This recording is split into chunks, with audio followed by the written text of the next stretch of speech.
Phone waiting পেয়ে যখন অয়ন বর্ষাকে জিজ্ঞেস করলো ফোন ওয়েটিং কেন, বর্ষা তখন বিরক্ত হয়ে বলল, তুমি কি আমাকে সন্দেহ করো? মামা ফোন দিয়েছিল, আমার প্রচণ্ড ঘুম পাচ্ছে, সকালে প্রাইভেট আছে, এই বলেই ফোনটা কেটে দিল বর্ষা। 2 বছরের রিলেশন ওদের। অয়ন প্রচণ্ড ভালোবাসে বর্ষাকে। ইদানিং বর্ষার ফোন বেশিরভাগ সময় ওয়েটিং থাকে। অয়নের সাথেও বেশি কথা বলে না। সব মিলিয়ে দৈনিক 5 থেকে 10 মিনিট কথা হতো ওদের। কথা বলা শুরু করলে বিভিন্ন রকমের বায়না, বই পড়বো, ঘুম আসে, আম্মু আসতেছে, আরও অনেক কিছু বলতো। এইসব ব্যাপারগুলোতে অয়ন প্রচণ্ড রকমের মানসিক আঘাত পেলেও বর্ষার কাছে মুখ ফেটে কিছু বলার সাহস পাচ্ছে না। এটা সেটা ভাবতে ভাবতেই ঘুমিয়ে পড়ল অয়ন। মাঝরাতে হঠাৎ ঘুম ভেঙে গেল। কি মনে করে জন্য বর্ষাকে ফোন দিল অয়ন। বর্ষার নাম্বারটা এত রাতে ওয়েটিং পেল সে। মনে হয় বুকের পাঁজর ভেঙে গেল অয়নের। এত রাত জেগে কার সাথে কথা বলছে বর্ষা? একটাই প্রশ্ন বারবার মাথার মধ্যে ঘুরপাক খাচ্ছে অয়নের। কয়েকবার ফোন দিতেই ফোন রিসিভ করে বর্ষা বলল, এত রাতে কি হয়েছে তোমার? বারবার ফোন দিয়ে বিরক্ত করছো কেন? অয়ন বলল, ঘুম আসছিল না, ভাবলাম তোমার সাথে একটু কথা বলি। তুমি কার সাথে কথা বলছো এত রাতে? বর্ষা বলল, সামনে আমার গ্রুপ সেমিস্টার, গ্রুপের ফ্রেন্ডদের সাথে কথা বলছিলাম। ছেলেটি মেয়েটির কথা বিশ্বাস করলো, কারণ ছেলেটি অন্ধ বিশ্বাস করতো মেয়েটিকে। আবার ফোন কেটে দিল বর্ষা। অয়ন আবার ফোন দিল বর্ষাকে, এখন আবারও ওয়েটিং। একটু পর পর অয়ন ফোন দিয়েই যাচ্ছে, কিন্তু বর্ষা অন্য কারোর সাথে কথা বলছে। এভাবে প্রায় 2টা ঘন্টা চলে গেল। নাম্বারটা এখনও ওয়েটিং। কিছুক্ষণ পর নাম্বারটা বন্ধ করে রাখলো বর্ষা। অয়ন বুঝতে পারল বর্ষার মনের রাজ্যের রাজত্বটা এখন আর অয়নের হাতে নেই, সেটা অন্য কেউ হাতিয়ে নিয়েছে। সেই রাতে আর ঘুম হলো না ছেলেটির। সারা রাত ধরে বর্ষাকে ফোনে ট্রাই করেই গেল, কিন্তু নাম্বারটা বন্ধ। পরের দিনও 1000 বার চেষ্টা করে গেল প্রিয় সেই কণ্ঠটা একবার শোনার জন্য। 2 মিনিট পর পর চেষ্টা করে যাচ্ছে, কিন্তু কোনো কাজ হয়নি। সন্ধ্যাবেলা বর্ষার ফোনে কল ঢুকলো, কিন্তু বর্ষা কল তুলছে না। কয়েকবার চেষ্টা করার পর ফোন রিসিভ করলো। অপরিচিত একটা মেয়ে বলে উঠল, কে আপনি, কাকে চান? অয়ন বলল, এটা বর্ষার নাম্বার না? বলল, হ্যাঁ বর্ষার নাম্বার, কিন্তু ও এখন কথা বলতে পারবে না, একটু ব্যস্ত আছে। 5 মিনিট ধরে অনেকক্ষণ রিকোয়েস্ট করার পর মেয়েটা বলল, দেখুন ভাইয়া, বর্ষা আপনার সাথে কথা বলতে চাচ্ছে না, আপনাকে ফোন দিতে নিষেধ করেছে। অয়ন আর নিজেকে কন্ট্রোল করতে পারল না, ফোনের মধ্যেই কেঁদে ফেলল।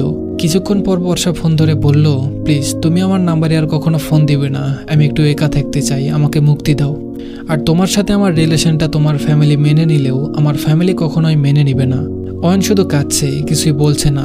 মনে হচ্ছিল তার বুকের বাম পাশে কেউ যেন সজোরে একটা লাথি মারল। বর্ষাকে অনেক বোঝানোর চেষ্টা করে অয়ন। শেষমেশ অয়নকে অনেক অপমানজনক কথা বলে বর্ষা, ভালোবাসি না তোমাকে, তোমাকে আমার বয়ফ্রেন্ড পরিচয় দিতে লজ্জা লাগে, তুমি আমাকে বারবার ফোন দিবে না, তোমার সাথে আজ থেকে আমার আর কোনো সম্পর্ক নেই, এটা বলেই ফোনটা কেটে দিল বর্ষা। অয়ন কি করবে কিছুই বুঝতে পারছিল না। সবচেয়ে কাছের বন্ধু নাইমের ম্যাসে চলে গেল। নেশা করার বাজে বদ অভ্যাস আছে ওর। ব্রেকআপের কথা বলতেই অয়নের হাতে একটা সিগারেট ধরিয়ে দিল।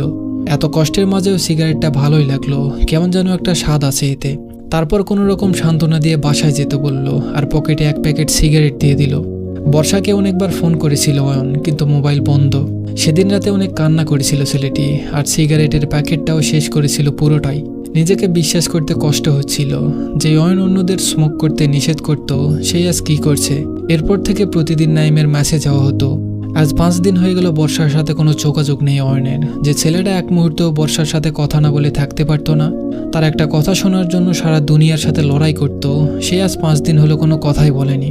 বর্ষা এখন আর ঠিক আগের মতো নেই, অনেকটাই পাল্টে গেছে, কিন্তু অয়ন নিজেকে একটুও পাল্টাতে পারেনি। এখনও বর্ষার সাথে একটু কথা বলার জন্য মন কাঁদে অয়নের।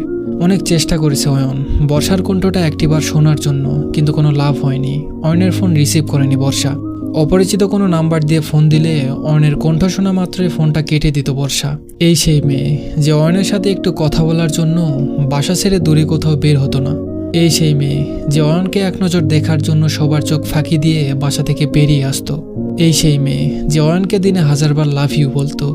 এই সেই মেয়ে যে অয়নের বিরুদ্ধে কেউ একটা বাজে কথা বললে সহ্য করতো না।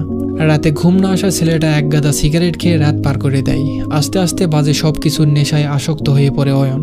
প্রায় 1 মাস পরের কথা, নাইমের বাসায় যাচ্ছিল অয়ন। পিছন থেকে অয়ন বলে কেউ একজন ডাকলো। পিছনে তাকাতেই অয়ন দেখে বর্ষার ফ্রেন্ড ইসি তাকে ডাকছে। কাছে এসে সে বলল, আপনাকে কিছু বলার ছিল বর্ষার সম্পর্কে। অয়ন বলল, কি বলবে বলো। ইসি বলল, আমি জানি কথাগুলো আপনার শুনে খুব কষ্ট হবে, বর্ষা আমাকে বলতে বারণ করেছিল, কিন্তু চোখের সামনে একটা মানুষের এভাবে ধ্বংস হয়ে যাওয়ার দৃশ্য দেখতে পারছি না। আপনাদের সম্পর্কের আগে থেকেই বর্ষার অন্য একটা সম্পর্ক ছিল, ছেলেটির নাম বিজয়। বিজয়ের সাথে বর্ষার একবার অনেক ঝগড়া হয়, তখন বর্ষা আপনার সাথে সম্পর্কে জড়িয়ে যায়। কিছুদিন পর ওদের আবার সম্পর্কটা আগের মতো চলতে থাকে। এরপর থেকে আপনার সাথে কি হয়েছে সেটা তো আপনি ভালোই জানেন। মুহূর্তের মধ্যেই অয়নের চোখ দিয়ে পানি গড়িয়ে পড়ে, নেশার মাত্রা আরো বেড়ে গেল। এভাবেই চলতে লাগলো। কিছুদিন পর বাসায় ফিরতে অয়নের মা বলল, ইসি এসেছিল, তোর কিছু কাগজ নিয়ে গেল, পরে দিয়ে যাবে বলল। রুমে ঢুকে অয়ন দেখতে পেল টেবিলের উপর মার্কশিট আর অ্যাডমিট কার্ড মিসিং। রাত 10টার দিকে ফোন আসে অপরিচিত একটা নাম্বার থেকে। ফোন রিসিভ করে ঘুমার নেশার ঘরে কি যেন বলেছিল অয়নের নিজেরই মনে নেই। পরদিন বাসায় এসে ইসি একটা ভর্তি রিসিভ অয়নের হাতে দিল আর বলল, দুজনেই ভর্তি হয়ে গেলাম কলেজে। ইসি ভালো ছাত্রী ছিল, চাইলেই পাবলিক ভার্সিটিতে পড়তে পারত, কিন্তু অয়নের জন্য এই প্রাইভেট ভার্সিটিতে ভর্তি হয়। অয়নের মায়ের মন জয় করে নিয়েছিল ইসি একদিনেই। এর মধ্যেই ইসি অয়নকে তুমি করে বলা শুরু করে দিয়েছে। ক্লাস শুরু হওয়ার পর অয়নকে ফোন করে একসাথে নিয়ে যেত। ভার্সিটিতে অয়নকে অনেক বোঝাতে থাকে নেশা ছেড়ে দিয়ে নতুন করে বাঁচার জন্য, কিন্তু অয়ন সেটা পারবে না। এভাবেই চলতে থাকে। অয়নের জন্মদিন চলে আসে। ইসি অয়নকে একটা গল্পের বই উপহার দেয়, আর তার প্রথম পৃষ্ঠায় বড় করে লাল অক্ষর দিয়ে লেখা ছিল, আমি তোমাকে ভালোবাসি।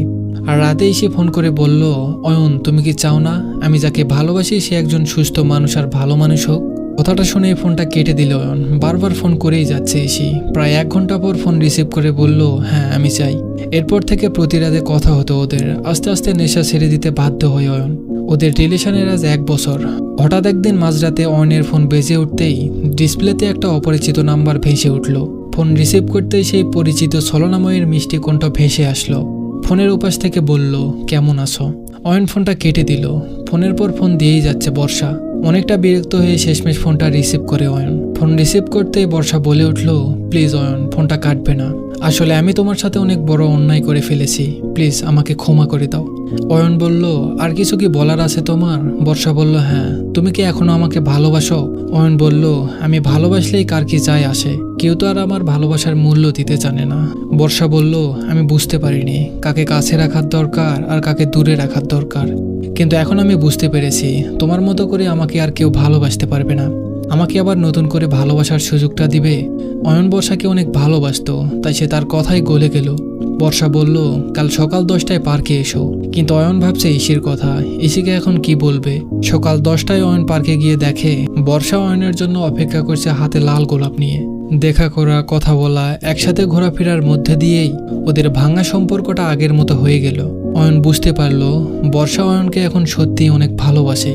ইসির সাথেও অয়নের সম্পর্ক চলছে, কিন্তু কেউ কারোটা জানে না। অয়ন ব্যাপারটা লুকিয়ে রাখে, কারণ হৃদয় ভাঙা যে কতটা কষ্টের তা অয়ন বুঝতে পেরেছে। এই কষ্টটা অয়ন ইসিকে দিতে চায় না। ইসি তো অয়নকে নতুন করে বাঁচতে শিখিয়েছে। ইদানিং বর্ষা অনেক পাগল অয়নের জন্য। অয়নের উপর বর্ষার কেয়ারিং আর ভালোবাসা যেন কোনো কমতিই নেই। এভাবেই চলছিল ওদের সম্পর্কটা। কিন্তু হঠাৎ একদিন বর্ষার বাবা বর্ষার বিয়ে ঠিক করে ফেলে।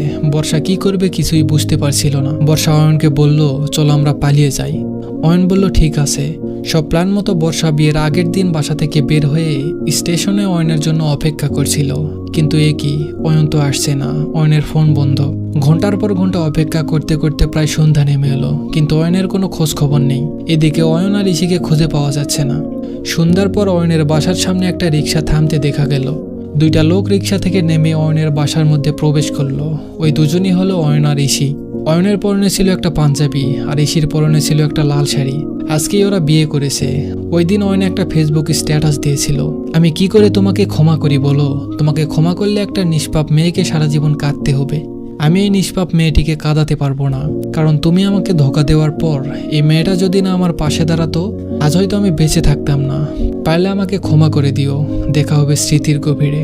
আজকে তুমি একজনকে ভালোবেসে ঠকাচ্ছ, একদিন তুমিও ঠকবে। তফাৎটা শুধু সময়ের। ধন্যবাদ সবাইকে।